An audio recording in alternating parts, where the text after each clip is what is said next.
제 개인적으로는 이 6절, 8절 말씀의 제목을 화룡점정이라 이렇게 잡았습니다.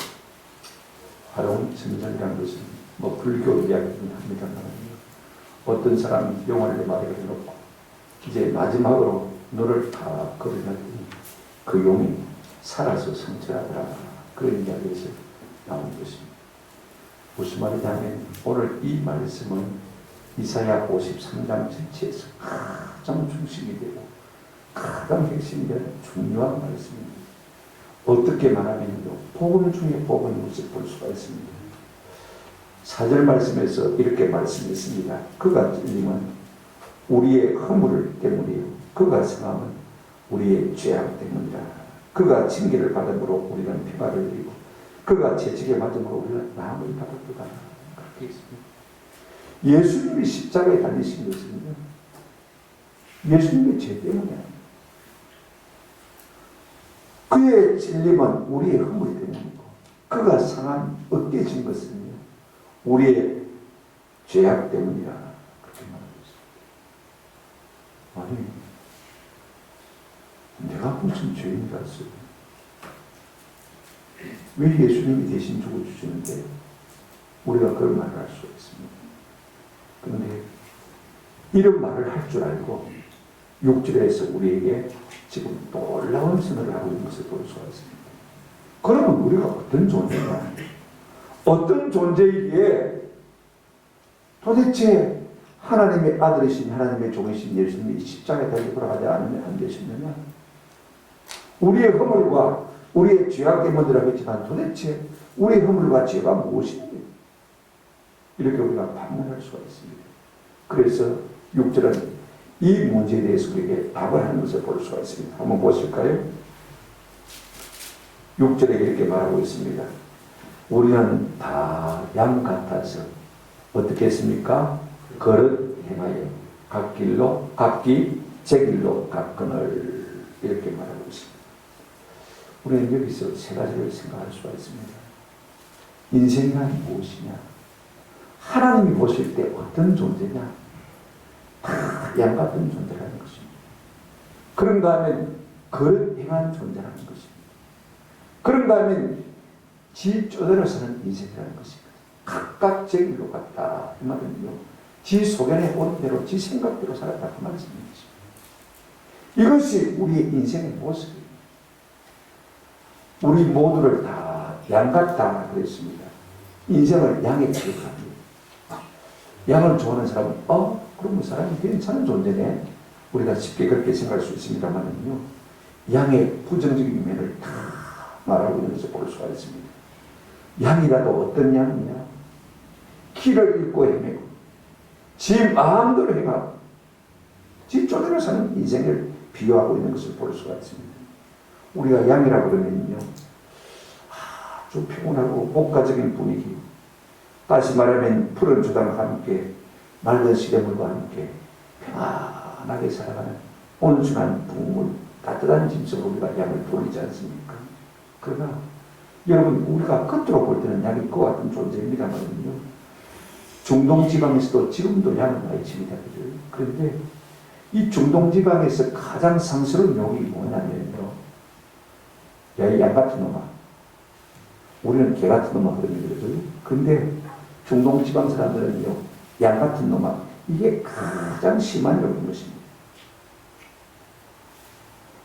우리가 양의 좋은 점만 생각해서 그렇죠. 양의 안 좋은 점이 뭐냐면 생각이 모자라고 어리석고 고집이 세고, 우리가 황소고집하지만은요, 양들도 한번 앞발로 버티고요, 딱 붙으면요, 목자들이요 어떻게 감당할 수가 없습니다. 우리 인간의 고집이 그렇습니다. 그리고 주변 눈치를 볼 줄 모르고 지극히 거시하거든요. 그래서 실제로 물질을 분별할 수 있는 가시거리가 얼마나 2m든지 살거든요. 이렇게 앞에 있는 것만 두고 보지, 맹수가 자기를 잡아먹으러 가도 모르는 존재가 이 양떼인 것입니다. 양이 이끌하게 보입니다만요, 실제로 가까이 가보면요, 오줌 냄새, 똥 냄새 때문에 냄새가 진동을 해서 우리가 한번 안아보려고 하다가도 도무지 역겨운 내내시기 때문에 안을 수가 없는 존재인 것입니다. 무엇보다 중요한 것은 이 양이라는 짐승은요, 목자 없이는 도무지 생존할 수 없는 짐승이 양이라는 짐승인 것입니다. 이와 같은 인생이 우리가 그와 같은 존재이기 때문에 우리 주님이 마태복음 9장 36절에 보면 이렇게 말씀하셨습니다. 무리를 보시고 불쌍히 여기시니 이는 그들이 목자 없는 양같이 고생하며 피진합니다. 우리 주님께서 마음이 참 짠하셨어요. 애간나게 녹아내린 것은 우리 인생이 꼭 목자 없는 양같이 천방지축으로 지 마음대로 살아가는 참으로 가련한 존재인 것을 위하여서 불쌍히 여겼다, 그렇게 말씀하고 있습니다. 그런가 하면요, 이렇게 말하고 있습니다. 다 그릇 행했다. 그릇 행했다. 무슨 말입니까?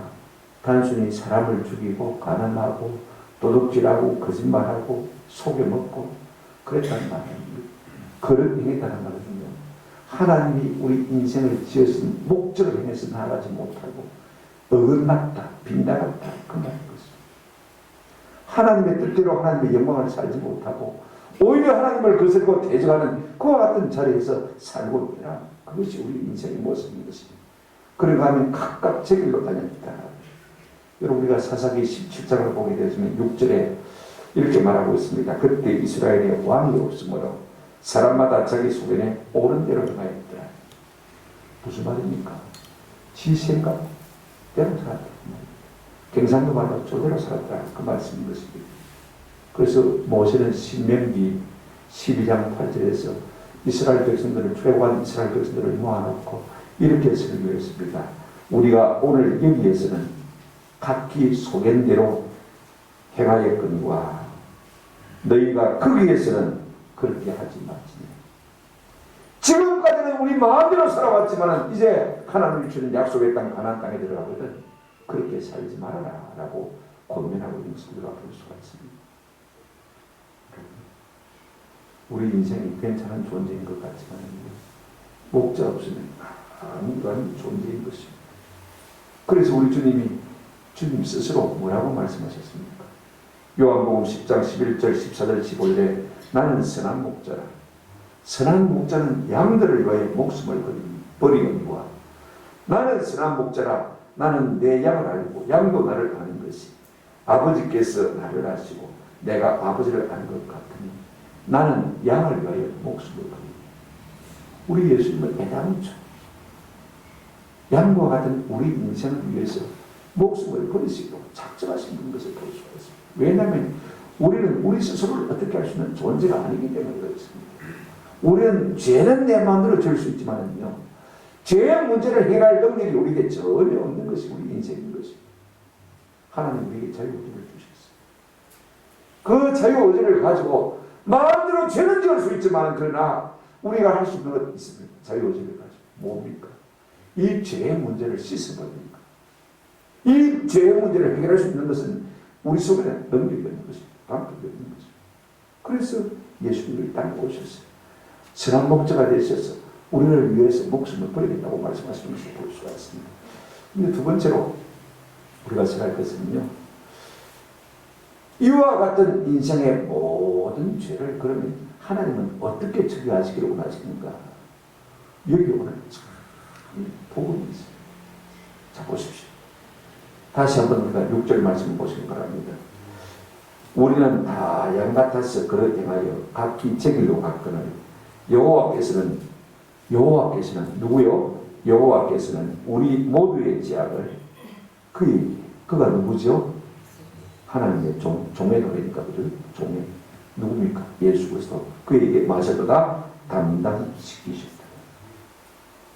다 양 같아서 그릇 행하고 지 그대로 사는 인생을 하나님이 보시고 확 잡아 먹어버렸습니까? 아니, 그렇게 하지 않습니다.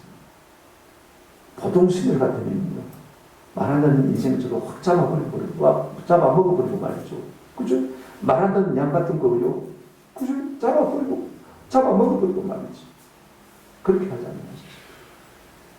놀라운 것은요, 여호와께서 우리 모두의 무엇을요? 죄악을 누구에게요? 하나님의 종에게, 그에게, 메시아 예수 그리스도에게 뭐 했다고요? 담당시키셨다.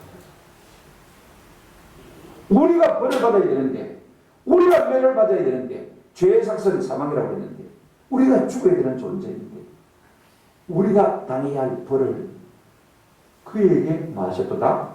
담당시키셨도다. 놀라운 말씀입니다. 우리의 죄값을요, 하나님께서 예수님에게 뒤집어 씌웠다는 말씀인 것입니다. 12절에도 이 말씀이 한 번 더 나옵니다. 그러나 그가 많은 사람의 죄를 담당히 뒤집었었다. 이렇게 말하고 있는 것을 볼 수가 있습니다. 김치 같은 신학자는요, 우리가 먹는 김치 말고 신학자 중에서 이름이 김치라는 사람이 있어요. 아주 유명한 신학자입니다. 이렇게 말했습니다. 여호와께서 우리의 재고를 마치 원수에게 하듯이 그에게 퍼부으십니다. 마치 원수를 대적하듯이 말입니다. 우리의 모든 재고를 누구에게요? 예수 그리스도에게 뭐 했다고요? 퍼부어졌다. 그렇게 표현했습니다.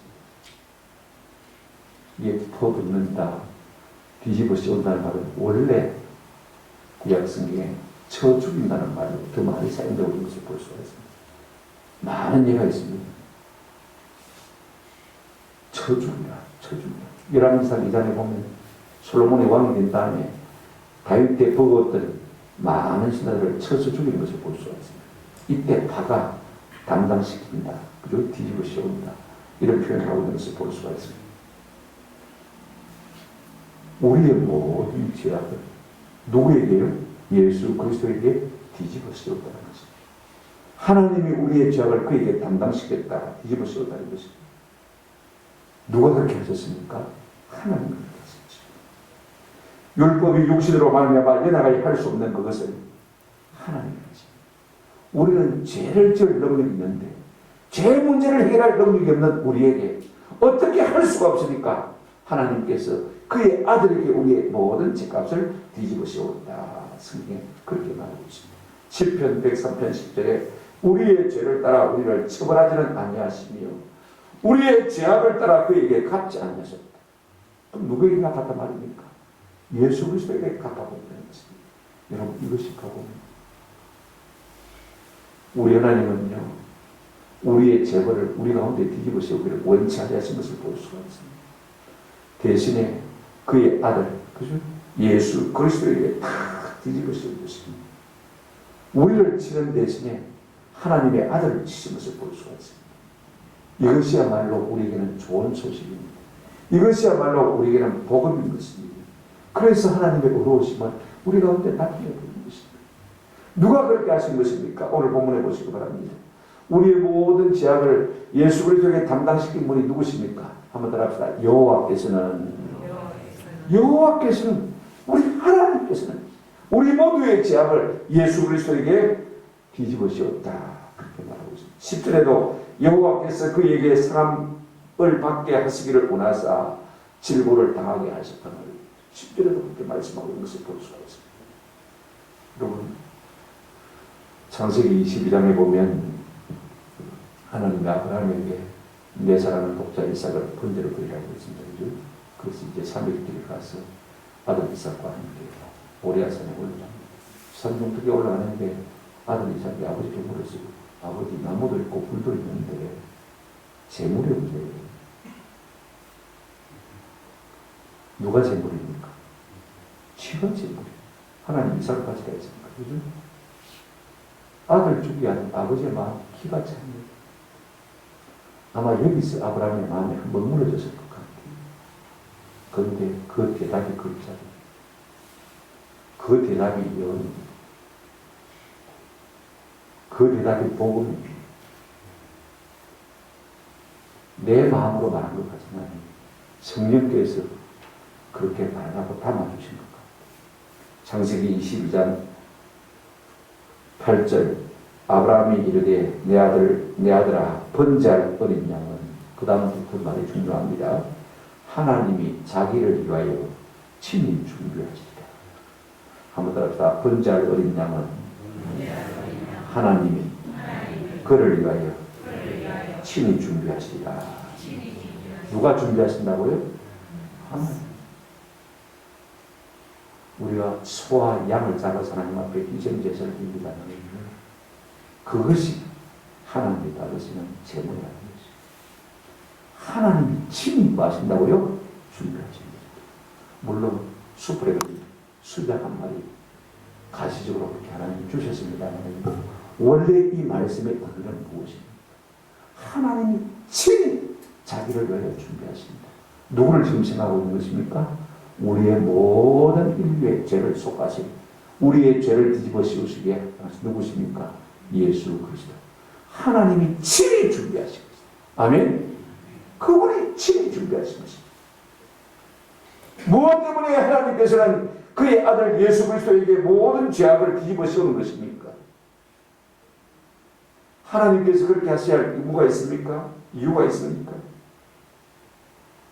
누구도 그렇게 부탁할 권리가 없습니다만 하나님은 자기의 사랑과 자기의 공의를 동시에 만족시키시기 위해서 그렇게 하신 것을 볼 수가 있습니다. 그렇게 하심으로 말미암아 자기의 공의도 세우고 그렇게 하심으로 말미암아 자기의 사랑도 세우신 것을 볼 수가 있습니다. 그렇게 하시기로 우리 하나님은 창세전부터 마음에 작정하신 것입니다. 그러면 우리 하나님께서 그의 아들 예수 그리스도에게 우리의 죄악을 강압적으로, 강제적으로, 억지로 예수님이 안 하려고 하는데 억지로 뒤집어 씌운 것입니까? 그런 것은 아닙니다. 창조시부터 성부, 성자 하나님께서 서로 운명을 하셨습니다. 우리가 상상을 해보면 조금 이해할 수 있어요. 하나님의 형상과 모양대로 지은 자율적인 자유의지를 가진 조금 신학적이고 철학적인 용어인데요. 자유의지를 가진 존재를 하나님이 만드시고자 했습니다. 천사는 영물입니다. 자유의지를 가진 존재가 아닙니다. 하나님이 부르시는 종입니다. 하나님이 하나님하고 하지 않는 것이 천사입니다. 그러면 하나님께서 천사를 또 만드실 이유가 없지 않습니까? 그래서 자유의지를 가진 우리 인생을 만드시고 하셨습니다. 그런데 우리가 우리 마음대로 살려고 그러면요. 여러분, 우리 자신을 우리가 잘 알지만은 우리의 마음이 하나님께로 기울어질까요? 아니면 내게로 기울어질까요? 천국으로 기울어질까요? 아니면 세상으로 기울어질까요? 어디로 기울어질 것 같습니까?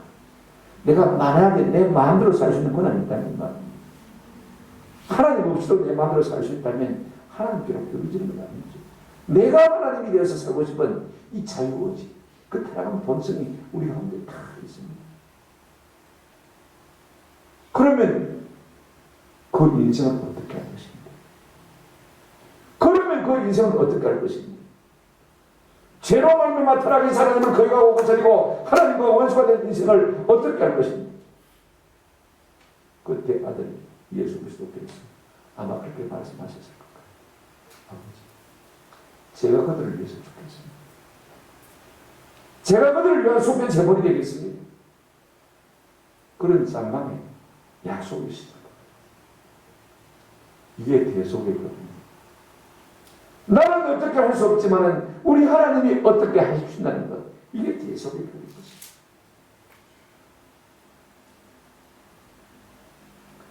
여러분, 죄는 마음대로 지을 수 있지만 죄의 문제를 해결할 수 없는 것이 인간의 맹점입니다. 이것이 자유의지를 가진 인생의 맹점입니다. 약점인 것이죠. 그래서 우리 하나님은요, 아들을 대신 버리시고 우리의 죄를 속량하시고 하나님의 공의를 세우시고 하나님의 사랑을 나타내고 이렇게 원하는 것을 볼 수가 있습니다. 그래서 우리 주님께서 히브리서 9장 28절 말씀대로 우리의 모든 죄를 담당하시려고 단번에 자신을 들이셨다, 이렇게 말하고 있습니다. 베드로전서 2장 20절에도 친히 나무에 달려 그 몸으로 우리의 죄를 담당하십니다. 하나님이 하라고 하니까 강압적으로 어떻게 할 수가 없어서 하나님의 힘에 눌려서 그렇게 하신 것이 아닙니다. 그렇게 하시기로 주님이 작정하시고 여호와께서는 우리 모두의 죄악을 누구에게요? 예수 그리스도에게 그래서 뒤집어 씌우십니다. 그래서 우리가 죄사함을 받는 거예요. 조금 전에 제가 말씀드렸습니다만 큰 세 번째, 그러면 예수님이 강압적으로 억눌려서 어쩔 수 없이 우리의 죄를 뒤집어 쓰고 십자가에 달린 것이냐. 그죠? 7절에 보시기 바랍니다. 그 답이 나온 것을 볼 수가 있습니다. 그가 곤욕을 당하여 괴로울 때도 그 입을 열지 아니하였으니 마치 도수장으로 끌려가는 어린 양과 털 깎는 자 앞에서 잠잠한 양같이 그의 입을 열지 아니하였다. 아까 우리 인생에게 양을 비유할 때는요, 양의 안 좋은 점만 가지고 이야기했습니다. 그런데 지금 예수님을 양에 비유할 때는요, 양의 좋은 점만 가지고 이야기하는 것을 볼 수가 있습니다. 여러분, 유대인들은요, 양을 지금 목주라는 것을 주어보기 때문에 양이 어떤 짐승인지를 잘 알고 있습니다.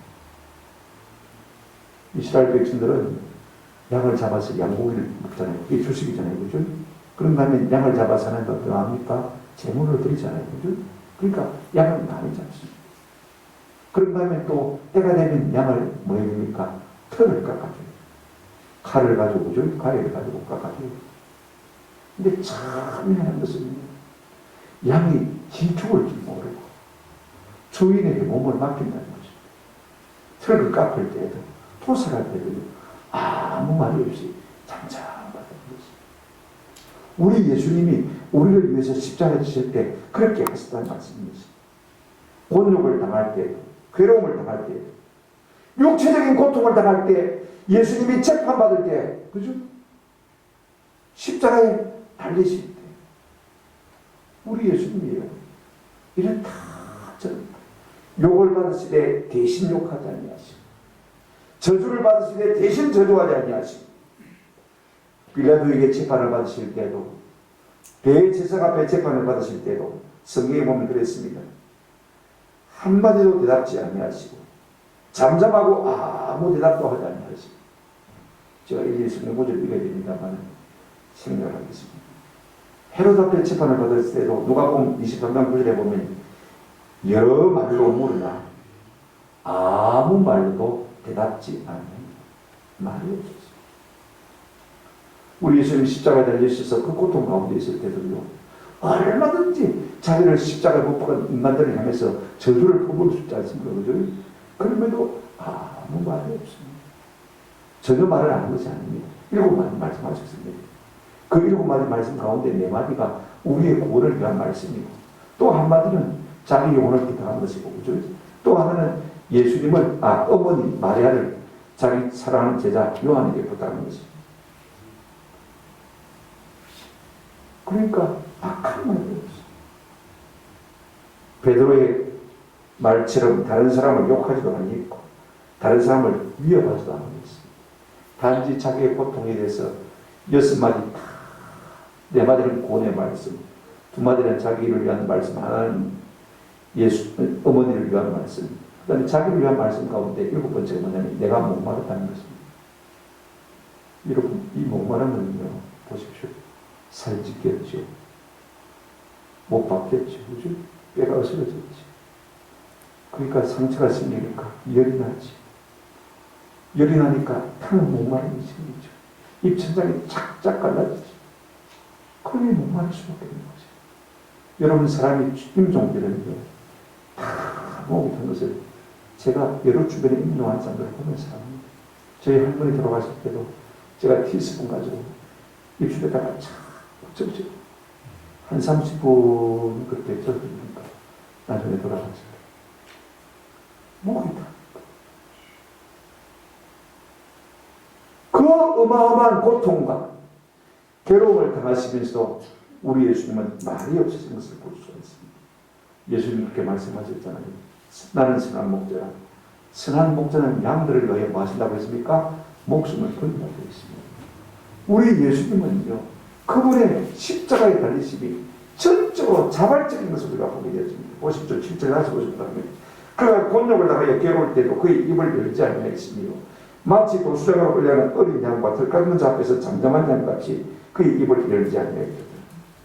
부당하게 고난을 받으면서 부당한 재판을 받으면서 제가 내일 새벽에 부당한 재판이 구체적으로 어떤 것인지 구체적으로 제가 말씀을 드립니다.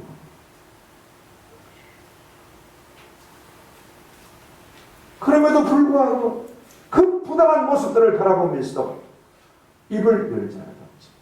잠잠해가지고 있습니다. 왜 우리 주님께서 그런 부당한 재판을 받으시면서도 부당한 고난을 받으시면서도 부당한 겨울을 받으시면서도 침묵을 지켰을까요? 그 고난이 자발적이고 의도적이고 의식적인 것입니다.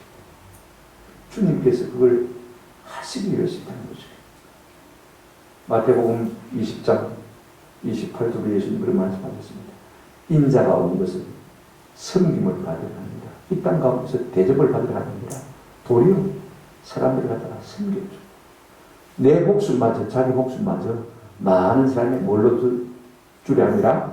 대속물, 하목제물, 속죄제물, 속건제물로 우리를 위해서 자기 자신을 바치기 위해서 이 땅에 오셨다고 말씀하신 것을 볼 수 있습니다. 이것이 우리 주님의 사명선언입니다. 이것이 주님이 이 땅에 오신 목적인 것입니다. 많은 사람에게 천국 복음을 가르치시고 전파하시고 병을 고쳐주는 것, 그것이 목적이 아닙니다. 메시아 의심을 드러내는 것이긴 하지만 말입니다. 그것 가지고 우리 인생을 구원하지 못하는 것입니다. 인생을 구원하는 궁극적인 이유는 다른 것 없습니다. 죄의 삭은 사망이 구조. 그 다음에 피 흘림이 없으면 뭐가 없습니까? 죄 사함이 없었죠. 이것이 하나님의 법칙인 것입니다.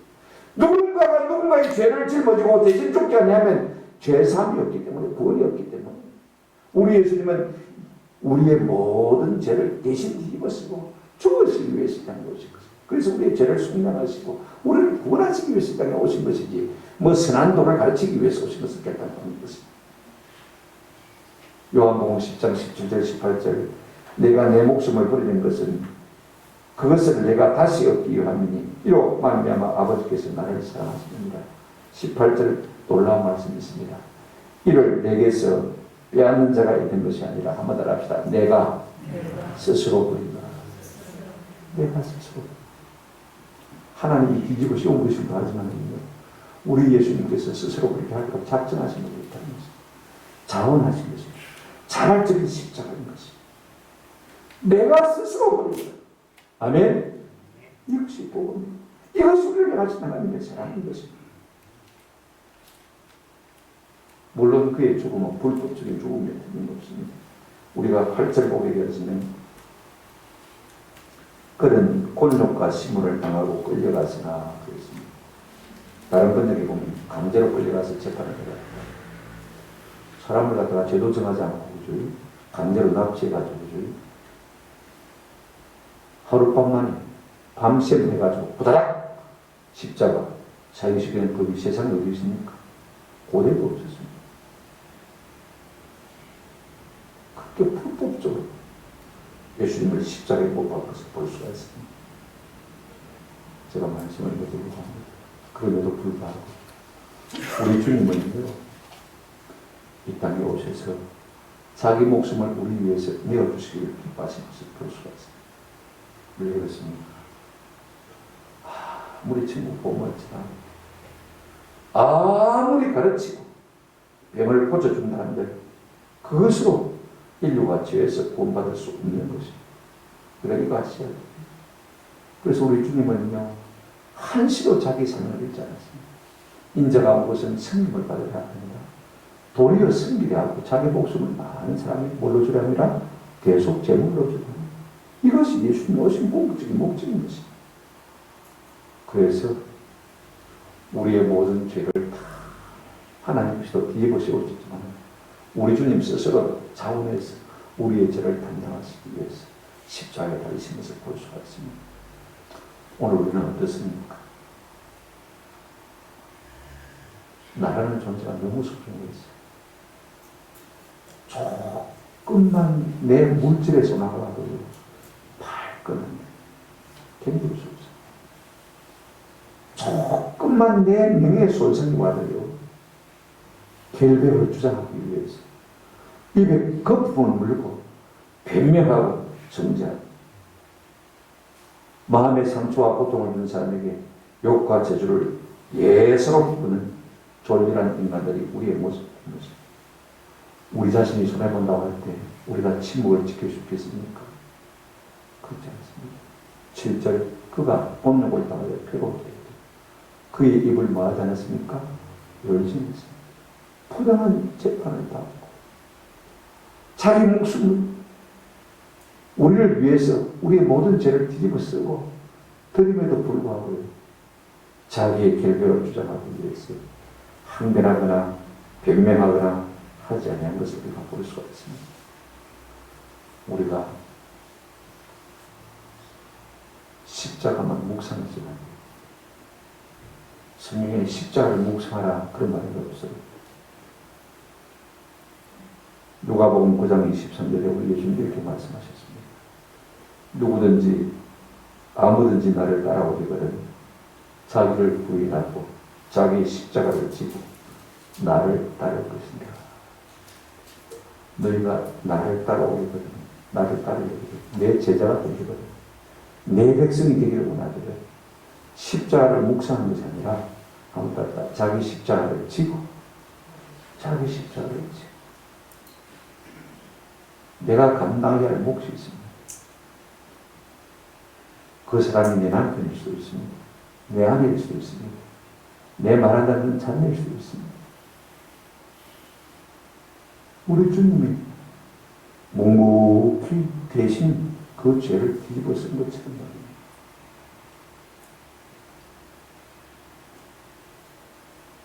저도 종종 억울한 소리를 당할 때가 있습니다. 그러나 말을 하지 않습니다. 그래봐야 의미가 없습니다. 소용이 없습니다.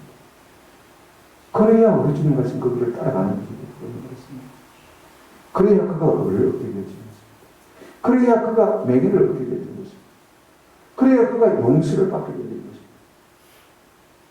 오늘 우리는 얼마나 우리의 죄를 대신 뒤집어 쓰신 예수님을 닮으려고 노력하고 있습니다. 여러분, 내 공동체에서, 내 가정에서 내가 썩는 그것이요. 희생이, 내가 썩는 그것이 우리 가정을 위한 밀가루이 되어지는 것입니다. 내가 썩어야 우리 교회가 성장할 수 있는 것입니다. 내 하나도 손해 안 보고, 내 하나도 희생하는 것 없이 어떻게 우리 공동체가 살아날 수 있는 것입니까? 없습니다. 내가 좀 더 기도로 손해보고, 내가 좀 더 물질로 손해보고, 내가 좀 더 사랑으로 이해하고 용서하고 내가 다 물을 뒤집어 쓰고 그래 내가 안 되자는 것입니다. 십자가 지는 삶이 있어요. 그 공동체가 사랑 가운데서 던들이 세워주시는 것입니다. 십자가만 묵상하는 것이 성도의 삶입니다. 아무든지 나를 따라오려거든 자기 십자가를 지고 자기 십자가를 지는 것은 무엇을 한다는 것입니까? 내가 비록 죄가 없지만 내가 그 사람의 연약함과 허물과 모든 질병을 뒤집어 쓰는 것을 말하는 것입니다. 그의 고통이 내 고통이냐 그의 아픔이 내 아픔이냐 그의 질병이 나로 말미암았냐 내가 책임져 용하는 그 삶이 십자가 지는 삶인 것입니다. 오늘 우리 주님을 위해서 십자가 져 주셨다니 그래서 나를 살려주셨다니 그래서 내가 성도되게 해주셨다니 그 은혜 감사는 많이 있다니 우리도 그 은혜 감사하고 주님 가신 그 길을 따라가기 위해서라도 내가 십자가 지고 가야 되는 것입니다. 오늘 이 같은 결단과 이 같은 은혜가 우리 가운데 있기를 주님의 이름으로 축원합니다. 나 같은 죄인이 용서 받아서 주 앞에 옳다함 얻음을 확실히 믿기는 어린 양 예수의 그 피로 속지 않거든. 그 피로 속지 않거든. 이제 또 다른 사람에게 주의 자비와 긍휼을 받아내보면 귀한 복을 누리시기를 축원합니다. 아멘.